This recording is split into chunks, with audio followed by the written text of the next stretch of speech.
today, on Tuesday, we're going to talk about bacteria, and in the coming days, we'll talk about the viruses and the toxins. As most of you, I'm sure, realize, bacteria are unicellular, ubiquitous organisms that cause disease in plants, animals, and humans.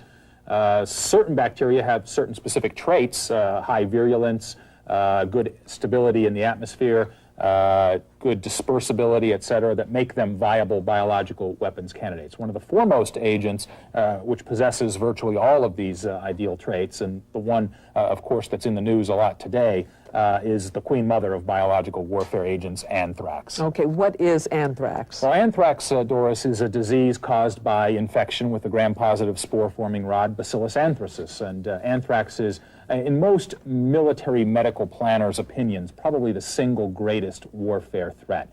Certainly many countries have worked on it in the past. Iraq and the former Soviet Union are notable examples. We know that anthrax can be a very valid aerosol threat. Not only do we know that from animal experiments, but from a very real occurrence that happened in 1979 in the former Soviet Union. There were rumors initially of an outbreak in and around the town of Sverdlovsk in the Soviet Union. These rumors initially trickled out to Western intelligence agencies, and when it was all said and done, it turns out that a leak occurred at a military microbiology facility in Sverdlovsk, and depending on your accounting system, anywhere from 66 on upward, patients actually died of aerosolized anthrax. Oh, okay. Well, I'd like to say thank you very much to Dr. Perkins and Colonel Kelly for being here with us today. We now have quite an interesting interview with Professor Matthew Meselson from Harvard University, who with Dr. Gene Gilliman led an investigation of that incident. Let's take a look at the videotape. Sometime during the day on Monday, April the 2nd, 1979, an aerosol of Bacillus anthrax spores, escaped from a military microbiological facility in the city of Sverdlovsk in the Soviet Union, about 900 miles east of Moscow. And this cloud drifted downwind and infected people and animals.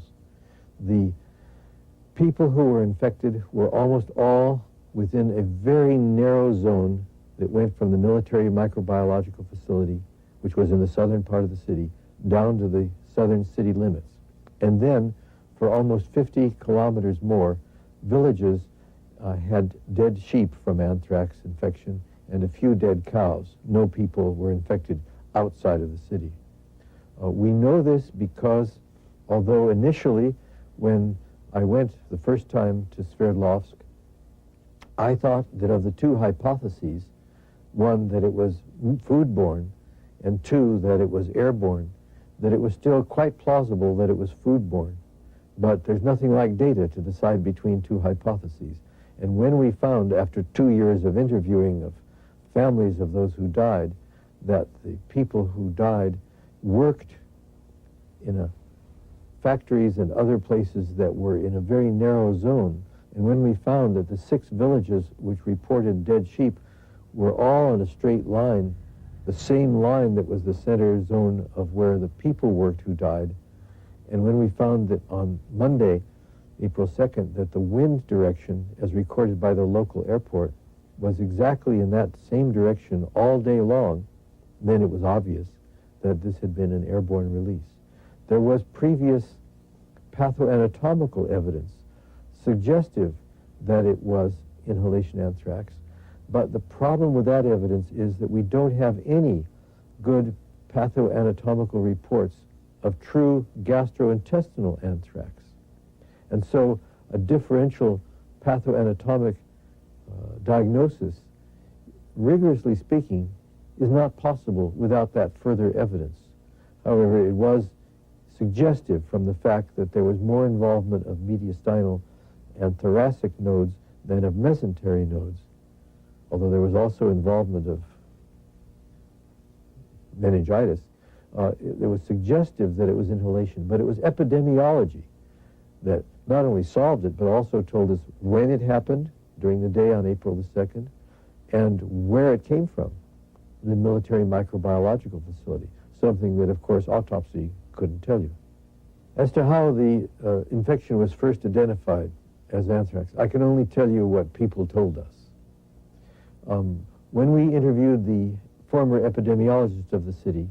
He said that as soon as they realized that there was an unusual epidemic, they tried to narrow it down. They considered plague, smallpox, anthrax, and maybe tularemia, I don't remember. The first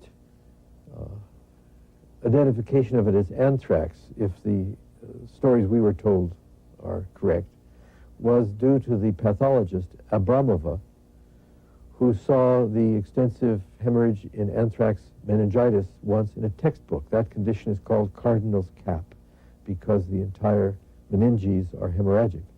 She saw that in one of the patients and remembered the textbook that she had seen earlier, years earlier, and according to what we were told by the various medical people we spoke to, that was the first tentative diagnosis, and then material was sent to the bacteriological lab, and the next day, the 10th, if the dates that we were told are correct, the 10th of April, it got a confirmatory report back from the bacteriological lab, and from then on, it was anthrax. And then posters were put up in the city, in the southern part of the city, saying, "Dear citizens, you are invited to be inoculated against anthrax." They called it Sibirskaya Yazny, Siberian ulcer. You were invited, and they vaccinated 50,000 people. There's an immense amount to be learned from each epidemic of this sort, and one should not let such an epidemic go unstudied because, for example, from this we learned that, although up till then it was only theoretical, that it's really true that an anthrax cloud can remain infectious 50 kilometers downwind. Before that, you could have said, well, maybe there's something in the atmosphere that we don't know about that will kill the spores. Well, it didn't happen there. There was one other remarkable thing that we learned from this, and that was that amongst the 68 people who were reported to have died, and we had information on the majority of them, nobody was younger than 24 years old. No infants, no babies, no children, no adolescents, no young adults. A big surprise. When we looked into the old literature on inhalation anthrax, of which there are a number of reports, including quite a few from Russia, from Tsarist and post-revolutionary times, we also found that there were no young people. Now, whether that really means that young people are less susceptible to inhalation anthrax and perhaps to other inhalation infections is a very important lead. And we would never have asked this question if we hadn't done the epidemiology. And we still don't know the answer, but there's another example of how epidemiology can not only tell you what happened in a given case, but can bring up new questions, perhaps very important new questions, for future research. Well, that was fascinating, and it certainly emphasized the importance of epidemiology. But tell us some more about anthrax, Ted, and does it occur naturally? Well, Doris, before I answer that question, I'd like to welcome Colonel Art Friedlander here, one of the world's foremost experts on anthrax and the senior military scientist at USAMRIID, as well as my boss, Colonel Ed Eitzen, who's chief of the Operational Medicine Division at USAMRIID. Maybe Colonel Friedlander would probably be best suited to answer that question. Sure. Well, anthrax is a naturally occurring disease. It's a zoonotic disease of herbivores, and that means domesticated animals, such as sheep, cattle, goats, and also wildlife. It occurs throughout the world, which is indicative of the fact that the spore does occur in the soil throughout the world. Now, humans become infected under natural circumstances by contact with infected animals or contaminated animal products, such as wool or hair or hides or bone meal, by either the cutaneous, the gastrointestinal, or the respiratory route. And here we can see a picture, I think that's coming forth, of a rhinoceros. This is actually an endangered species in the national parks of South Africa, and one of the problems facing these rhinoceros is anthrax, in fact. And I think the next slide shows a zebra, again, wildlife threatened by anthrax.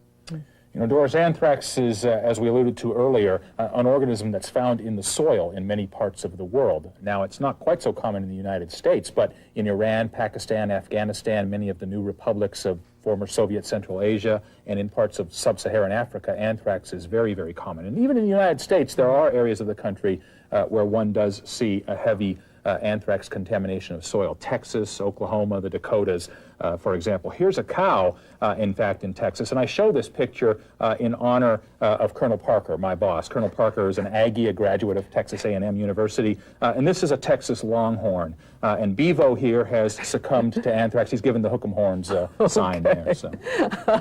Colonel Friedlander, though, how does anthrax cause disease?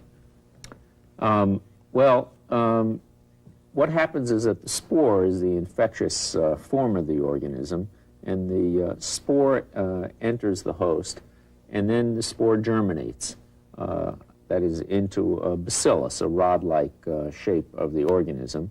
And the organism then has the capacity to produce two toxins, the so-called edema toxin and lethal toxin, as well as a capsule.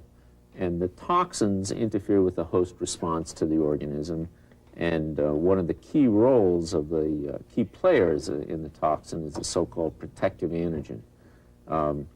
But it's the toxins that cause local damage to the tissues and the capsule that interferes with phagocytosis of the organism that enables the organism to survive in the host. Okay. Colonel Edson, how does this translate to presentation of the disease?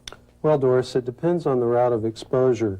The most common form of anthrax is the cutaneous variety, which causes over 95% of naturally occurring cases of anthrax. And this is caused by spores entering breaks in the skin of the person infected. There is a natural progression of the lesion of anthrax from papule to vesicle to an ulcer to a black eschar. Now, the first picture you saw was a papule. This is a vesicle form of the disease, and this is followed by ulceration, as seen in this photo, finally by eschar formation, as seen here, which is a necrotic central area of the lesion.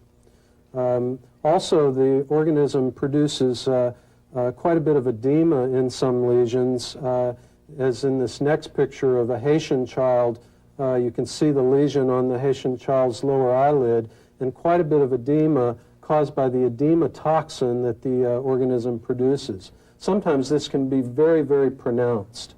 The case fatality rate of cutaneous anthrax is 20% without treatment, and less than 1% of cases if appropriate treatment is given.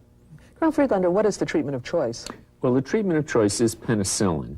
This is for naturally occurring anthrax, since essentially all strains are sensitive to penicillin. However, in the context in which we're discussing this today, that is in biological terrorism, we have to consider the possibility that it may be resistant to penicillin. And in that case, one would consider using a fluoroquinolone, such as ciprofloxacin, or a tetracycline, such as doxycycline. Okay. Ted, what other forms of anthrax are there? Well, in addition to the aerosol form of anthrax and the cutaneous form of anthrax that we've just discussed, there is a third form, gastrointestinal anthrax. This is a very rare way for anthrax to develop. And probably the reason it's so rare is that you have to get it by eating contaminated meat. And usually anthrax is a pretty rapid, pretty messy death. And most animals that would die of anthrax probably wouldn't be butchered for human consumption. So again, pretty rare way to get anthrax. But when you do see those rare cases of gastrointestinal anthrax, the pathophysiology is somewhat analogous to that seen in the other forms. In other words, it's a lymphadenitis, a hemorrhagic lymphadenitis. And here on the screen, you see a picture of those hemorrhagic mesenteric lymph nodes. So somewhat analogous to the lesions you'd see in the other forms of the disease. Okay. Colonel Edson, what would be the most effective way to disseminate anthrax as a BW weapon? Well, Doris, the best way is through aerosol dissemination. Remember the subway scenario we just saw. One can affect more people by disseminating the organism by aerosol than any other way. Also, anthrax is most deadly by the inhalational route. The case fatality rate for inhalational anthrax is quoted by a variety of sources as between 80 and 100% of cases fatal in people who are exposed to an effective dose of the organism. Colonel Friedlander, what about the incubation period? Well, the incubation period for inhalational anthrax is from about 1 to 6 days. There's actually limited information about this disease. It's a rare disease, and it presents with a flu-like illness of malaise, some fever, non-productive cough. There may be a period of improvement, and over the next day or two, it progresses to really the sudden onset of respiratory distress. This is marked then by some chest compression symptoms, pain in the chest, and stridor, so that there may be a change in the voice, and this is probably at the point where the disease, as we discussed, is spreading from the lymph nodes in the chest to the mediastinum. These severe respiratory symptoms then will progress over the next day or two with spread into the bloodstream of toxemia and eventually hypertension and death within 24 to 36 hours. But at the outset, it doesn't sound like it's anything other than the flu. I mean, how do you tell the difference? Well, Doris, that's a good point, and that's a very valid point, because that's exactly what happens. At the outset, it doesn't look very different from the flu, and that's what makes it a tough disease to diagnose. And unfortunately, you have to do that diagnosis early on. So it's going to be a big, big problem for us. The physical findings in early stages of anthrax are nonspecific. As you get into the later stages, the chest x-ray may show a widened mediastinum. Again, and you can see that here, but that's late in the course of the illness. So if I saw that in a patient, I'm probably not going to be able to salvage that patient. But I do hope that I can use that knowledge and use that to salvage other patients who may have been exposed to the same thing. Same thing goes for gram stain. Gram stain of blood may show organisms, but again, not until late in the course of illness, and I'm probably not going to salvage the patient who already has a positive peripheral blood gram stain. But I do hope that by diagnosing that severe case, I can be then armed with that knowledge and use it to help other cases out there on the battlefield or in our cities and towns. Hemorrhagic pleural effusions tend to occur late in the case of anthrax cases, and in 50% of cases, there's a terminal hemorrhagic meningitis as well. All right. Colonel Friedlander, how is anthrax weaponized for biological agent use, and what makes it such a good biological weapon?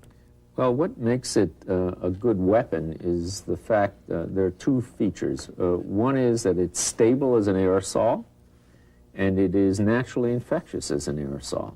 This is a natural form of the disease, and its physical characteristics in terms of stability and infectivity and its size, its particle size, make it essentially an ideal weapon. That is, the 1 to 5 micron particle size is such, as you've heard before, that it will be deposited and retained in the alveoli of the lung, deep within the recesses of the lung. So then after you inhale anthrax, what does it do to the body? Well, I think we have a video clip that will demonstrate that quite nicely. Once you inhale anthrax spores, those spores get down into the lungs. They're taken up by white blood cells in the lungs, pulmonary macrophages. Those macrophages do their job in the sense that they take up the spores, but they have a difficult time killing those spores initially. And so they end up serving as taxicabs and transporting those spores to the nearest regional lymph node. And it's in the milieu of that regional lymph node that anthrax really flourishes. So once it's in the lymph node, the anthrax vegetates, comes out of its spore form into its vegetative form, starts reproducing, cranking out its toxins. The lymph node becomes necrotic and eventually breaks down, and from there the anthrax bacteria get into the bloodstream, circulate around to affect the rest of the body. And I think, in fact, we may have a shot here of viable anthrax organisms clogging up a terminal blood vessel. I believe this is a scanning electron micrograph of a terminal arteriole, and you can see here at the time of death, it is absolutely chock full of viable Bacillus anthracis organisms. And one of our basic scientists estimated to me that at the time of death, 28% of the dry weight of blood is viable Bacillus anthracis organisms. Not difficult, I think, for the clinician out there to realize why you don't stand much chance of success if you wait to treat these patients. They need to be treated at the very earliest opportunity. Okay, is inhalation anthrax treatable? Colonel Edson. Well, Doris, as I mentioned before, cutaneous cases are readily treatable with penicillin. And in fact, only one naturally occurring case of penicillin-resistant anthrax has ever been documented. For inhalational cases, however, treatment can be very difficult, much more difficult. And in fact, you need to treat inhalational anthrax very early and very aggressively. Still, even at Sverdlovsk in the Russian outbreak, some cases were treated with antibiotics and survived. Colonel Friedlander, based on what you've seen with the animal challenge studies, what would you recommend for treatment? Well, I should first say that there's really minimal experience with treating this disease in humans because of its rarity. And we have had an opportunity to look at non-human primate models of inhalational anthrax, and based upon those studies, as well as in vitro sensitivities, the recommendations, and I think they'll be on the screen, is that if it's a penicillin-sensitive organism, to use high-dose penicillin, and here we're talking about 24 million units of penicillin a day.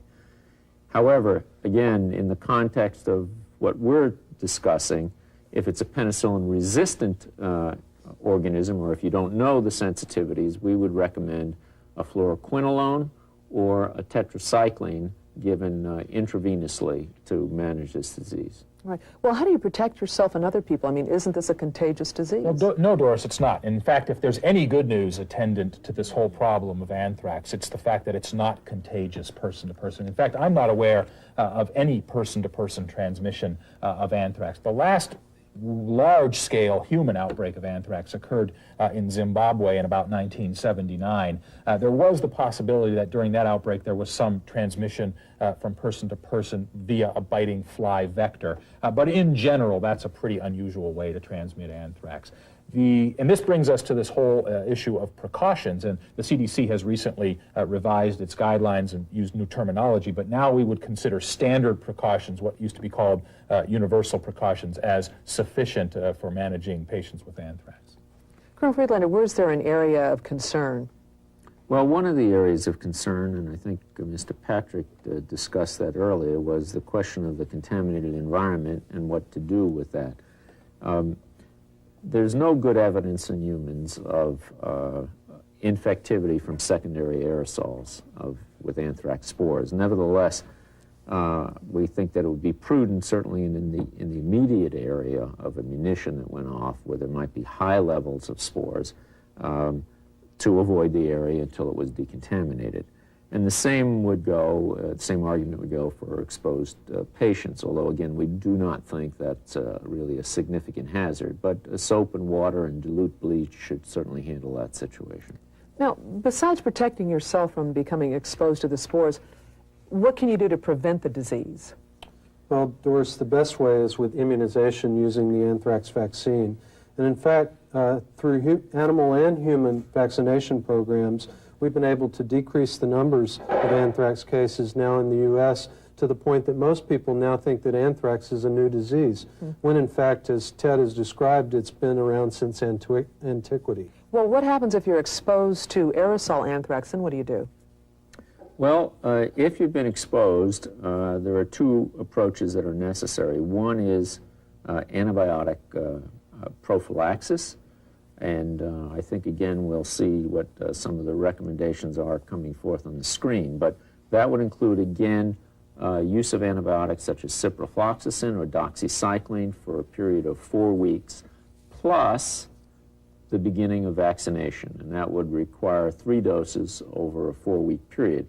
And the reason for this is because of the fact that the spore can persist in the body for a prolonged period of time. So that's the reason to have combined antibiotics plus vaccination.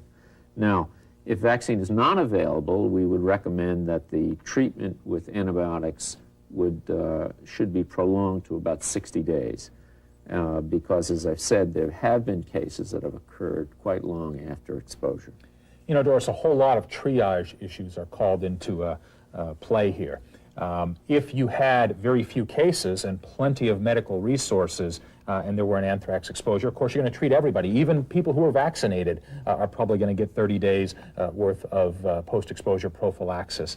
On the other hand, if resources are limited and large numbers of cases are occurring, of course, you're going to start triaging those patients, and those people who are fully vaccinated will probably be last in line to get post-exposure antibiotic prophylaxis. All right. Well, before we start our discussion on the anthrax vaccination program, we have an interview with Dr. Rick Spiegel from the CDC describing the decrease in numbers of anthrax cases. So let's take a look at that.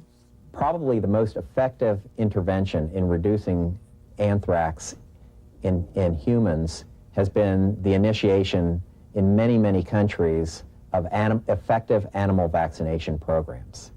And these have proven to both stop epidemics of anthrax and prevent epidemics of anthrax from occurring. There are some states that are more highly endemic for animal anthrax, and in those states, for example, one notable state might be Texas. There is a high knowledge of anthrax as an animal health problem, and as such, they vaccinate more often there, as well as in other states, Texas, Louisiana, Oklahoma, South Dakota, North Dakota. Those would be some of the notable states where anthrax is known to be an animal disease, and therefore known to be a risk of human disease as well. The worldwide control of anthrax, probably the most important intervention that has taken place, has been the widespread institution of the Stern animal vaccine. In areas of high endemicity, the Stern vaccine, which is a live bacterial spore vaccine of Bacillus anthracis, has been remarkably effective in reducing the number of epidemics that have occurred in animals, and in addition, the number of cases that have occurred in people. In other settings, such as the industrial setting, the human vaccine has been widely used, and this is a cell-free filtrate vaccine, which is totally different than the animal vaccine, but again, has been very, very effective in reducing the number of cases of industrial anthrax that have developed. Well, most of you have heard about the anthrax vaccine, especially if you're in the military, and we're very fortunate today to have Colonel Roger Opio here. And Colonel Opio is responsible for the implementation of the anthrax vaccine implementation plan. Colonel Opio is the current Chief of Operations at U.S. Army MedCom, and welcome, Colonel Opio. Thanks, Ted. Great to be here. Well, the threat of anthrax, I think everyone realizes, is certainly a great threat. And in fact, in 1970, the World Health Organization conducted a pretty frightening study, and they assumed a bad guy was armed with 50 kilograms of various agents and was able to spread those agents along a 2-kilometer front upwind of a city of 500,000. And they looked at several putative agents, and amongst those was anthrax. And by far, anthrax presented the most frightening scenario, a scenario where there would have been at least 125,000 total casualties, 95,000 of whom would have died. I think, given this, we can all see why the Department of Defense is so eager to step off on an anthrax vaccination program. And I wonder if, Colonel Opio, you could shed a little bit more light on this program. Sure. As Dr. Sue Bailey indicated this morning, it was truly a landmark decision that was made by the Department of Defense to start an immunization program to make sure that these threats that we've discussed earlier today are in fact in place for those that are the most at risk. We can see that the analysis has been done through the intelligence community, and we have developed an implementation plan that will be executed over the next 5 years. A very fast-moving train. From January '97, when the Secretary of Defense came up with the implementation plan, HA supplement that with a tracking system because of the nature of the immunizations, and then finally an execute order given by Secretary Cohen. So this has been a very fast-moving track and truly a landmark decision, as she indicated. The Secretary of the Army has been designated as executive agent for this, with the Surgeon General responsible for the implementation of the program. A timetable was quickly developed, and as you see on your screen, we are in fact a 3-phase operation. We have in fact started with the 2-March deployment to Southwest Asia, and we have immunized about 40,000 individuals during that phase. We're currently, as of 9 September, started in Korea, and currently we have about 25,000 out of the total population that are currently immunized as of today. And by that, I mean that we have a recording of those immunizations actually into our data bank. A truly remarkable achievement. This is a thoroughly thought-out program. It wasn't rushed to. It was, even though the program has been in existence through the FDA with approved vaccine for over 28 years, we have in fact gone through supplemental testing. We've had an automation tracking system put in place, and then we've had an independent review. So it's very well thought out, and I think it's a very well executed program. I know as I travel around the country teaching biowarfare defense to various medical practitioners, I certainly hear a lot of concerns from soldiers in the field about the safety of this vaccine. I think you've pretty much allayed most of those concerns here today. Well, has the vaccine has it been used before? Yes, it has. And in fact, the current anthrax vaccine has been licensed since 1970, so it's been used for over 20 years. It is prepared from a filtrate of a culture of an attenuated avirulent strain of anthrax bacteria.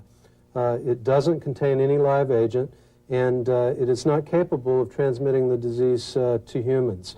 It has been used historically by workers who handle animal products and also by laboratory personnel. As you heard from Dr. Spiegel from the CDC, both the animal vaccine and the human vaccine have been very effective in reducing cases of anthrax. The vaccine was given to about 150,000 soldiers during Operation Desert Shield Desert Storm, or about 25% of the total force deployed during that operation, and no severe adverse health effects were seen during that time.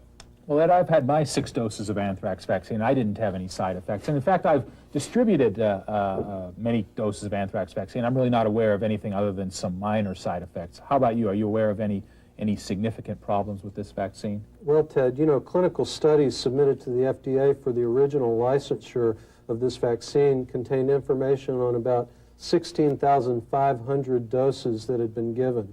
Mild local reactions consisting of redness and tenderness at the vaccine site occurred in about 5% of recipients during the initial series and about 3 to 16% of those who received boosters. Moderate reactions with redness 1 to 2 inches in diameter with tenderness or itching at the site of the vaccination were reported for less than 1 to 3% of all the doses that were administered. Severe reactions consisting of marked tenderness or limitation of arm motion were reported in less than 1% of recipients. So these reactions are unusual. Local reactions usually resolve within 1 to 3 days, except for some vaccinees who may develop a non-tender subcutaneous nodule shown here. And these little nodules that occur in the subcutaneous tissue can last up to 2 months, but resolve usually without treatment. The biggest problem associated with one of these nodules is to have a surgeon around who doesn't have enough to do. Only 4 systemic reactions were ever reported in the original licensure data, with fever, chills, body aches for up to 24 hours. So systemic reactions with this vaccine are very rare. There has never been any evidence of any long-term side effects of any significance associated with use of this vaccine. Well, Colonel Edson, is there a formal reporting system for something that you wouldn't expect to see? Yes, Doris, there is. And in fact, any severe reactions should be documented in the patient's medical record. Any reactions resulting in hospitalization or lost time from duty, and we define that as greater than 24 hours lost time from duty, should be reported on a form called a Vaccine Adverse Events Reporting System form, or VAERS-1 form. Anyone with a hypersensitivity reaction, such as anaphylaxis, should have that marked in their medical record very clearly, and they should not receive any further doses of this vaccine. Colonel Friedlander, does this vaccine work and is it effective? Well, first of all, there's very limited data on the efficacy in humans. There was a field trial done using a similar vaccine in the 1950s in wool mill workers in the northeast of the U.S. And in that study, it was demonstrated that the vaccine was effective in preventing cutaneous anthrax. There was a 93% protection rate against the cutaneous form of the disease, which is the form of the disease that usually occurred in the mill workers. However, there were some cases of inhalational anthrax that occurred during this outbreak. And as it turned out, there were 5 cases. All 5 cases occurred in the group which did not receive the vaccine. There were no cases that occurred in those workers that were vaccinated. However, so while it suggested that the vaccine protected against inhalational anthrax, the number of cases was not sufficient to offer statistically significant proof of efficacy. And that's the only data that exists in humans. And hopefully we will never have any more data. But part of that, for that reason, the vaccine efficacy was tested in the best model we have, which is in the non-human primate. And in such studies involving rhesus monkeys, it was demonstrated that after receiving, in 25 monkeys, and I think you can see this on the screen, who received 2 doses of the vaccine, all 25 monkeys survived. Now, there were also, and this is from a period from 2 to 9 months after vaccination. In fact, 7 of 8 monkeys survived for a period of 2 years. In an additional study, there were 10 monkeys that received only a single dose of the vaccine, and all 10 of those survived.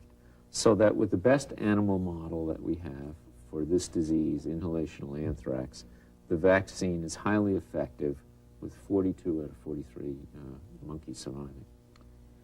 You know, those studies are certainly pretty comforting. Of course, with any vaccine, there are going to be some contraindications, and I wonder, Ed, if you could elaborate upon some of those contraindications with respect to anthrax vaccine. Sure, Ted. As you know, personnel who have a hypersensitivity reaction with this vaccine, even though hypersensitivity reactions are quite rare, should not have a further dose of the vaccine. Those known to be HIV positive or otherwise immunocompromised should not be vaccinated, as they are not deployable anyway. There also are some temporary conditions, as shown on your screen here, during which vaccination should be deferred. And those include an acute respiratory disease or other active infection, those with a temporary suppression of their immune system, such as a patient on corticosteroids, and those who are pregnant. You know, Ed, again, as I travel around, one of the things that causes great concern, one of the questions, I guess, that comes up frequently is the question of pregnancy. Are there contraindications to giving this vaccine to a pregnant woman? Are there lasting effects on reproductive health? I wonder if you could comment on that. Well, as you know, the vaccine is a sterile, cell-free product. It is taken from the culture supernatant of a culture of anthrax. So there are no organisms in this vaccine. There's absolutely no reason to think that this would cause a problem in pregnancy. However, the risks associated with immunization during pregnancy are unknown because it hasn't been studied, and prudence dictates, therefore, that the vaccine should be deferred during pregnancy. While pregnancy testing is not indicated before vaccination, every woman of childbearing age should be questioned about the possibility of pregnancy, and if she may be pregnant, she should be referred for further evaluation before immunization continues. After she is no longer pregnant, if in fact she is pregnant, the vaccine series can continue where it left off. There's no reason to interrupt breastfeeding either, as the vaccine can be given to lactating women. If there are any questions, certainly the woman should be referred to her primary care provider for consultation before continuing with the vaccine series. Well, thanks, Ed. Therefore, just to summarize for those of you out there in the audience, before immunizing any woman, you should ask her whether she could be pregnant. If there's any chance that she is pregnant and it's not already documented in her medical record, then she should be referred for a pregnancy test. If that test is negative, that female soldier should be vaccinated. If the test is positive, she should be deferred from immunization until completion of the pregnancy, as Colonel Eitzen stated. And I want you to remember that all vaccines, or virtually all vaccines that we use in clinical medicine today, including the anthrax vaccine, are labeled as pregnancy category C. And what this means is we don't have good information that proves that they're safe in humans. On the other hand, we don't have good information that shows that they're not safe. And in the case of the anthrax vaccine in particular, again, as Colonel Eitzen alluded to, there's every reason to think this would be safe, but again, pregnant women should still be deferred from further immunization. Okay. So how is the vaccine given? Well, it's given subcutaneously at a dose of 0.5 mLs, and it's given at intervals of 0, 2, and 4 weeks, followed by doses at 6, 12, and 18 months. So it's a 6-shot primary series, as shown on your screen. The 0 dose is the day of the first vaccination. This initial series is then followed up by yearly boosters to maintain immunity. You know, this, just to summarize, this vaccine is certainly a wonderful step forward. We're far forward from where we were in biological defense a few years ago. But there's obviously some problems, and those problems are exacerbated by the fact that this is a somewhat unwieldy series of immunizations, 6 doses over 18 months. I know that's a problem for me when I got the vaccine. It's a problem for me as a practitioner administering the vaccine, and I imagine it's a heck of a problem for the first sergeant who has to get his poor troop in there 6 times over a period of 18 months. And I think Colonel Opio probably wants to comment a little bit on that. Indeed, the largest challenge facing health affairs was to capture this all in an automated data system. This it was an incredible task. The services had never, and to this date, have never done anything like this, to capture 100% accurate all immunizations that are given worldwide. The task was sent out, and it was determined that the DEERS data system would in fact be the central repository. And each of the services then developed their own interim systems to support this requirement. The Army developed the MedPro system, the Air Force developed the MITS, the Medical Immunization Tracking System, and the Navy developed the SAM system, which was already on board their shipboard automated medical systems. And so they're all feeding this data into a central data warehouse to capture all of this data. And when you think about it, 6 shots over 18 months, who is in the same place at the same time? In the mobile force we find ourselves, soldier, sailor, and airman, always moving around. So we needed to be able to go into any medical treatment facility, regardless of color of service, and pick up that immunization with 100% accuracy. And the systems that the services have developed have allowed us to do that. An incredible task, and my hat's off to the services for making that happen. The Surgeon General, as the executive agent and executing for the as the TSG rep, we try in the Operations Directorate to make sure that all of these data bytes are in fact captured with 100% accuracy. We report on a weekly basis just the status of the force. And as you can see, this would in fact not be possible unless we had some mechanism for the commanders. And the commanders do in fact have that capability. There is obviously a manual system that goes along with all of this. We still use the SF-601, the medical record, shot records that's placed in the records. That's that little yellow shot record? No, just a minute, Doris. That's the yellow. I remember that one. That's the international, okay. The PHS 731, that yellow shot record. So there's a redundancy in the systems. We still do the manual system, but we've added the automated tracking system to that as well. Yeah, being a former military brat, I remember that little yellow card. I would like to share, though, that the commander now has the responsibility for executing this program. I mean, we are providing the vaccine, we provide the plan for doing it, but it's actually a commander's responsibility. And so that commander has to have the tools available to him. And there have been some systems developed to do that. You should be able to dial up the DEERS address, www.dmdc.osd.mil.sicrs, and with those acronyms and log on an ID. If you have a need to know, I mean, we don't want Saddam Hussein dialing up and getting access to it, but we do in fact want to have a reason for you to have access to that data bank you can pull up by unit identification code or by social security number.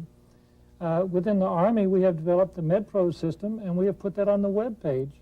So if you have access to the World Wide Web, you can dial up www.mods.asmr.com, and you notice it's a .com, so it's available to anybody. And so there was some question about security, and I'm sure the audience is wondering, well, can anybody do that, since you brought up Saddam? What happens is when you put in your social security number, it is in fact traced back to the officer master file. And if your social doesn't register in officer master file or the enlisted master file, you don't get access to that system. So there's a security system, a secure layer that we've provided for that. I think it's just an exceptional system. From all the services, and the DEERS has been the central repository, forebodes things to come with the centralized data management of all of our health data. But Colonel Opio, what happens if you miss a dose? Well, if you miss a dose and you're within 2 years, you just continue right where we identify that missing dose. So up to 2 years for us, you can go ahead and continue on with your series. And under the new AVIP guidelines, this 2-year limit applies only to those personnel receiving a single dose. Personnel who have received 2 or more doses can simply pick up right where they left off, regardless of the delay between doses. Now, during Operation Desert Shield, Desert Storm, 150,000 soldiers, sailors, airmen, and Marines were administered the anthrax vaccine. Most of these personnel received a single dose. And obviously, since it's been more than 2 years, those personnel would need to start over again. Those few soldiers who received 2 or more doses and who can in fact document the fact that they received 2 or more doses can again simply pick up right where they left off. Now, before we start on our next topic, we're going to check in and see if our studio audience has any questions and if they've been paying attention. Ted? What I want to do now is review some of the material we've covered up to now. We've got a long 12 hours ahead of us over the next 3 days, and I think it would be helpful if we did a little bit of review. So I'll throw some questions out to our studio audience here. You've already heard a lot of talk about anthrax, and certainly there seems to be a lot of emphasis both in this course and in the DoD in general, about the use of anthrax as a weapon. And yet, we see by this course that there are certainly many other weapons systems out there. So why the emphasis on anthrax? What about anthrax makes it such a fearsome weapon as compared to a lot of other infectious diseases? Anybody know? Sir, ma'am. I'm sorry.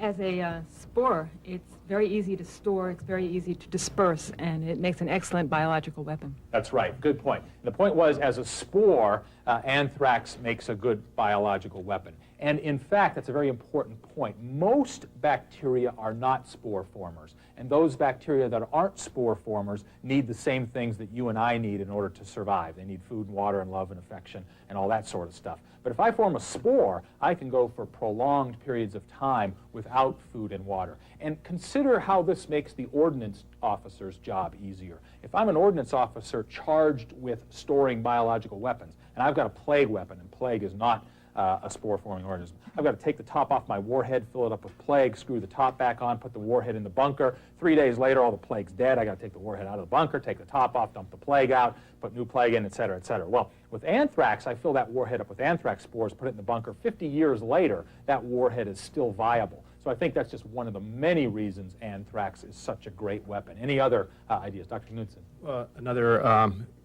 reason that it makes a good weapon is that it can be aerosolized in the 1 to 5 micron range and maintain its effectivity and stability in an aerosol. Absolutely. It lends itself very well to aerosolization at exactly the right particle size.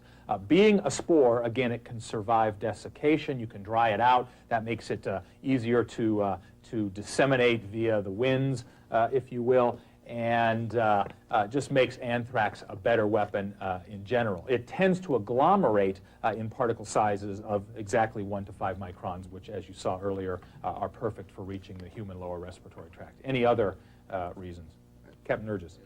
Sir, maybe military lore, but it seems everything I've been told, if you can make bread or beer at home, you can make anthrax. Absolutely, absolutely. And again, we said earlier in the course that with 2 semesters of microbiology training, anybody can go outside their door, dig up a scoopful of dirt, and readily culture some of these agents. And anthrax is an agent that's found readily in the soil. And again, the technology necessary to grow this stuff up in large amounts is not that complex. If you're a home brewer or a home winemaker, you certainly have the knowledge necessary to be a home anthrax brewer. So all of those very good answers indeed. Anything else? Anybody else want to add anything to that?